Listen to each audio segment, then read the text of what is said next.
మళ్ళీ బాబుని గెలిపించారు. అక్కడ నవీన్ బాబుని గెలిపించారు, మళ్ళీ వచ్చి బీజేపీని గెలిపించారు. ఎందుకు ఎంతమంది పార్టీల్ని అధికారంలో తెచ్చి వాళ్ళకి ప్రభుత్వపు తిప్పి మమ్మల్ని సేవ్ చేయండిరా, సర్వీస్ చేయండిరా, మాకు సేవ చేయండిరా అని చేశారు. ఎందుకు ప్రజలు అడుగుతావా, ఎందుకు నువ్వు మన బీజేపీకి వేసి మళ్ళీ ఆయనకి వేసావు అంటే, ప్రజలకి ఏం కావాలంటే నువ్వు ఇన్ని మంచి పనులు చేస్తారని చెప్పి నీ మాటలు నమ్మి ఎలక్షన్ క్యాంపెయిన్లో మీకు ఓట్లు వేసాం. 6 నెలల్లో నీ భాగవతం బయటపడింది, మాకు సరిగ్గా చేయలే. అందుకని ఈడే బెటర్ ఉన్నాళ్లలో వాడికి వేసాం. వాడు ఇంకా సన్నాసిగా ప్రవర్తించాడు, వీడి బదులు వాడే బెటర్, వాడికి వేశారు. సేమ్ నేను అదేనయ్యా. సార్ రోషన్ గారు, 40-50 ఏళ్ల పాటు మీ కుటుంబం కోసం ఆలోచించకుండా ఉన్న మీరు ఒక్కసారిగా ఇప్పుడు ఆలోచించడానికి కారణం ఈ మాటలేని ఇంకేమున్నాయి? తల్లి సాక్షికి ఏమి లేవు. నేను ఇంకో తప్పు చేసి నేను చెప్పమంటారు, అది కూడా చెప్తున్నా మీకు. మీరు నన్ను ఒక ఆప్తుడిలాగా, ఆత్మ బంధువులాగా నన్ను ఒక 35 ఏళ్ళ నుంచి చిన్న బచ్చాగాడైనా సరే నాకు గొప్పగా నన్ను చేపించారు, పైకి తీసుకొచ్చారు. మురళి బాగా మాట్లాడతారు అనేది మీ వల్లే, మురళి సిన్సియర్గా ఉంటారు మీ వల్లే, మురళి లంగా పనులు చేయరు మీ వల్లే, మురళి డబ్బులు తీసుకొని పార్టీలు మారు మీ వల్లే. మీరే అన్నీ తిడుతుంటే పోస్తాని ఎబ్బో డబ్బులు తీసుకొని ఆ పార్టీకి సపోర్ట్ చేశాడండి. అది ఎందుకు వెళ్ళలేదు?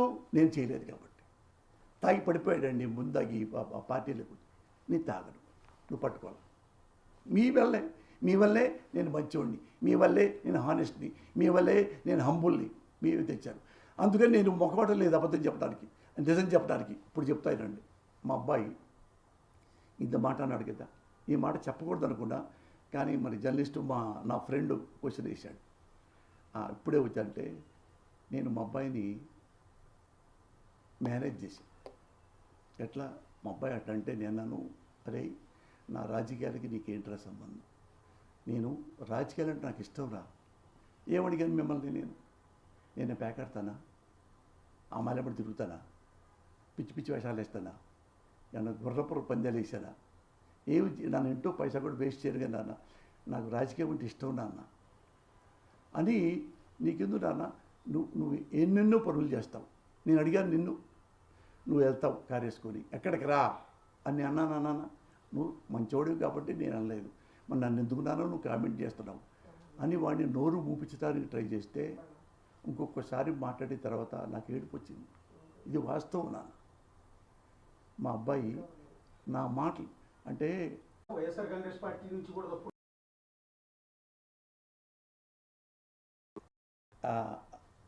ఇంకా క్లియర్ అరటిపండు వదిలించినట్టుగా నేను ఈ దేశంలో ఉన్న ఏ పార్టీ గురించి ఇక నేను మాట్లాడను. YCP, not only Jaganmohan Reddy గారు, నాట్ ఓన్లీ చంద్రబాబు గారు, ఎవ్వరి గురించి ఏ పార్టీ గురించి ఏ వచ్చినా సరే టీవీలో వచ్చిన నా బ్రెయిన్లో వచ్చి రాజకీయ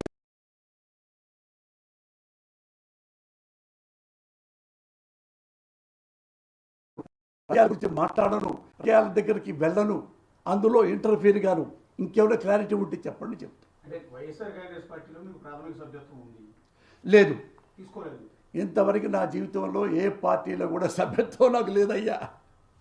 కానీ ఆ పార్టీ తరఫున మీరు మాట్లాడారు, ఆ పార్టీలో పోస్ట్ కూడా తీసుకున్నారు. సో జగన్ గారి అభిమానం అని చెప్పారు. అంటే పార్టీ వైఎస్ఆర్ జగన్ గారంటే ఇప్పుడు దాకా కాదు, నేను చచ్చిపోయేదాకా జగన్ గారిని అభిమానిస్తా. నన్ను అంతగా ప్రేమించాడు. తీసుకొని ప్రాథమిక సభ్యత్వం ఉండదని మీరు చూడండి. నేను ఎప్పుడు ప్రాథమిక సభ్యత్వం నన్ను ఎవరు అడగలా. నేనేం చేస్తానంటే చెప్పాక ఓటర్లాగే స్పందిస్తా.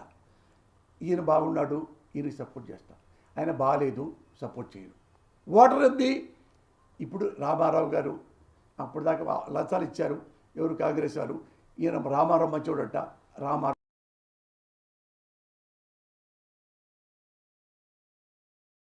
సేమ్ అదే. కాకపోతే మా అబ్బాయిల గురించి మాట్లాడడం చూడండి, దీనికి కొనసాగింపుగా ఒక మాట కూడా ఇస్తా.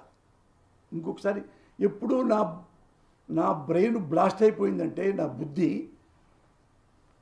భారతదేశంలో ప్రజలందరూ ఇదొక్కడు గుర్తుపెట్టుకోవాలి మీ జర్నలిస్టులు, ప్రజలందరూ దీని మీద శ్రమ తీస్తున్నా, ప్రజలందరూ అన్ని పార్టీలకి ఓట్లేశారు, అన్ని పార్టీల్ని గెలిపించారు. Great people, Indian people. Bengal ఆ మూలకి వెళ్తే మమతా బెనర్జీని ఓడించారు, ఆమెను గెలిపించారు. కమ్యూనిస్టులు ఓడించారు, కమ్యూనిస్టులు గెలిపించారు. బాసుని ఇక్కడ ఢిల్లీకి వస్తే భారతదేశంలోకి ఇందిరాగాంధీ గెలిపించారు, ఇందిరాగాంధీని ఓడించారు. బీజేపీని గెలిపించారు, బీజేపీని ఓడించారు. మొరార్జీ దేశాయ్ గెలిపించారు, ఓడించారు. ఇక్కడ కాంగ్రెస్ ఓడించారు, రామారావు గెలిపించారు.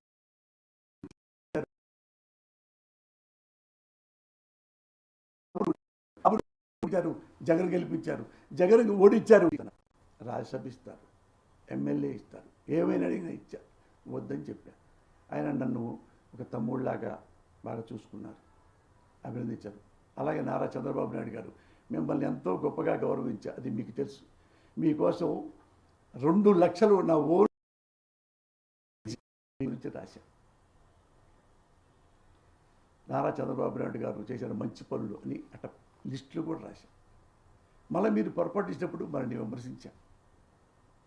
దాని గురించి ఇప్పుడు నాకే బాధ అయితే ఏం లేదు. కానీ నేను ముఖ్యంగా రాజకీయ నాయకులందరికీ నేను నమస్కారం చెబుతూ, ఇన్ని సంవత్సరాల పాటు నన్ను ఆదరించారు. అందుకని ఈ సంవత్సరం ఇక్కడి నుంచి, ఈ రోజు నుంచి నేను చనిపోయేదాకా నా బిడ్డల కోసం, నా కుటుంబం కోసమే నేను బతుకుతా. ఏ రాజకీయాల గురించి నేను మాట్లాడను, ఏ ఒక్క రాజకీయాల గురించి కూడా మాట్లాడను. నాకు బాగా నేషనల్ వైడ్ దేశానికి సంబంధించిన వాడు కాబట్టి నరేంద్ర మోడీ అంటే దేశభక్తుడు. అలాంటి వాడిని మాత్రం ఎప్పుడన్నా ఒక మాట అంటే చాలా గొప్పవాడండి, దేశభక్తుడు. ఆ మాత్రం అయితే అంట మన దేశం కాబట్టి, మన దేశభక్తుడు కాబట్టి, గొప్ప ఎవరెస్ట్ అంతా గొప్పడు కాబట్టి. అది కూడా రాజకీయాలు ఒకటే. ఒక దేవుణ్ణి ఎలాగ నన్ను ఒక భక్తితో నమస్కరిస్తాను, అప్పుడు ఎప్పుడన్నా మోడీ గారు కనపడితే ఒక నమస్కారం పెట్టుకుంటా, అంతే తప్ప ఇక రాజకీయాలు అనేది నా నోటితో నేను ఎప్పుడు ఒక వర్డ్ కూడా ఈ ప్రెస్ మీట్తో ఇది క్లోజ్. నా బిడ్డల గురించి క్లీన్గా, నా బిడ్డల గురించే. రాజకీయాల గురించి మాట్లాడరా, రాజకీయాల గురించి తప్పుకుంటున్నారా? రాజకీయాల గురించి మాట్లాడను, రాజకీయాల గురించి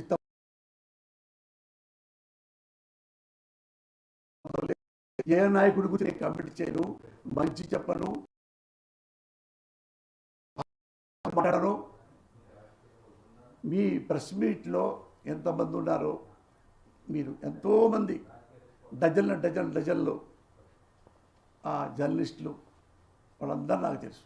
అందరూ TV5 బిఆర్ నాయుడు అయితే ఏంటి, రాధాకృష్ణ అయితే ఏంటి, చివరికి ఆయన కూడా నా మిత్రుడే, చనిపోయిన రామోజీరావు, వీళ్ళందరితో ఏదో పెద్ద సంబంధాలు ఉన్నాయి, వాళ్ళందరూ ఉన్నాయి.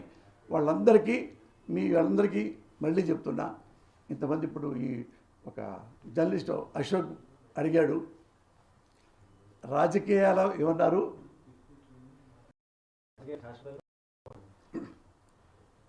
రాజకీయాల గురించి వాడు మనసులో ఏమొచ్చిందంటే, ఈయన ఓన్లీ నోరు మూపిస్తాడు కదా, 4 మంచి మాటలు మాట్లాడి అనేది ఆయన వాడి కళ్ళల్లో కనపడింది. గణేష్ బీటీవీ జర్నలిస్ట్, మీరే క్వశ్చన్ చేశారు చెప్తున్నా. నాకు తర్వాత ఏడుపు వచ్చింది, నా కొడుకును కూడా నేను నోరు మూపించానా నా రాజకీయాల కోసం? నా కొడుకు చెప్పే మాటలు అదే, నేను అప్పుడే వాడిని సారీరా అనకుండా వాడిని నోరు మూపించానా? నేను ఎందుకు నోరు మూపించాను?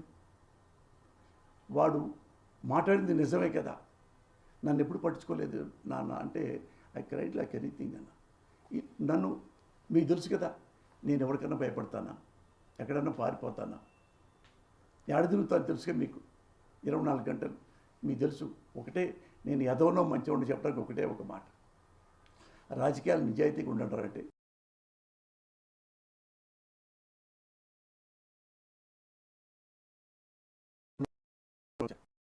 లో ఒక అభ్యర్థి 12 కోట్లు, ఒక అభ్యర్థి 11 కోట్లు డబ్బులు ఇవ్వటం, డబ్బులు పంచటం, మందు పంచటం, బిర్యానీ పంచటం ఏం చేశాం. నన్ను అడిగారు, సార్ మీరు ఎంత ఇద్దాం అనుకుంటున్నారు ఒక్కొక్క ఓటర్కి, నేను ఎందుకు ఇవ్వాలా, మరి అమాయకంగా మాట్లాడతారేంటి, డబ్బులు అందరు ఇవ్వట్లేదా, ఇస్తున్నారు, మరి మీరు నేను ఇవ్వను, నేను మేము చెడగొట్టను, నాలాంటి వాడిని మీరు చెడగొట్టద్దు. చెడగొడితే ఒకరిని గెలిచారనుకో ఇంత డబ్బులు ఖర్చు పెట్టి చిలకలూరిపేటనే తినేస్తా, నేను తాగను, మీ డబ్బులతో తాగండి. ఓటు నేను గెలిస్తే చిలకలూరిపేట బాగు చేస్తాననుకుంటే ఓటేయండి, ఒక్క పైసా మీకు ఇవ్వను. నేను ఒక్క పైసా ఇవ్వలేదన్నా అంటే నేను ఎంత నిష్ఠగా ఉన్నాను మీకు ఒకసారి లాస్ట్లో చెప్పడానికి. చిలకలూరిపేట మీరు అడగండి. పబ్లిక్లో కూడా చెప్పా, నా పక్కన షాడో పోలీసులు ఉంటారు, వాళ్ళు అభిమానులు ఉన్నారు, కనీసం ఓటర్కి ఇప్పారు. కార్యకర్తలకైనా కొద్ది ఎంకరేజ్ కోసం ఒక ఏదో పెట్టమంటారు, ఏదో ముందు బట్టలు పెట్టి బాక్స్ని, అది కాటన్ ఏదో అంటారు, ఆ కాటన్ కనీసం ఒక అభిమానుల కన్నా ఇవ్వాలకన్నా మన కార్యకర్తలు ఇప్పుడే తాగుతున్నారా, అంతకుముందు తాగుతున్నారా? అంతకుముందు కూడా తాగుతున్నారు, అంతకుముందు నేను డబ్బులు ఇవ్వలేదు కదా, ఇప్పుడు నన్ను ఎందుకు అడుగుతున్నారు? నేను ఇవ్వను.